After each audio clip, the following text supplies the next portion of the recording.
অবশেষে আমরা পৌঁছালাম পুরীর মন্দিরে। কত মানুষের ভিড় ছিল, যে সবাই এসেছিল জগন্নাথ দর্শন করতে। কিন্তু উনি যদি না চান তাহলে ওনার দর্শন কিন্তু মানে ওনার দর্শন পাওয়া সহজ ব্যাপার নয়। কত মানুষকে দেখেছি পুরীতে যাওয়ার ইচ্ছা করে বসে আছে, কিন্তু সেখানে সেটা পৌঁছাতে পারছে না। একটা অদ্ভুত ক্ষমতা জগন্নাথ দেবের। কিন্তু আমাদের সাথে যেটা হলো, আমরা অনেকটা পৌঁছালাম, মন্দিরটা ঘুরলাম, আর যেই জগন্নাথ মন্দিরে পা দিলাম সঙ্গে সঙ্গে মন্দিরের দরজা বন্ধ করে দেওয়া হলো। একটা অন্য ব্যাপার ঘটেছে, যেটা আমি পাবলিকলি এখানে বলতে চাইছি না, কিন্তু এই জিনিসটা খুব রেয়ারই হয়, এটা সবসময় ঘটে না।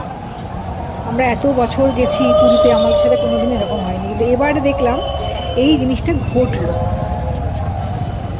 কতক্ষণ পরে দরজা খুলবে কেউ বলতে পারছে না, যে কখন দরজা খুলবে। আমরা অনেকক্ষণ ওখানে ওয়েট করেছি, কিন্তু দরজা সেদিনকে খোলা হয়নি।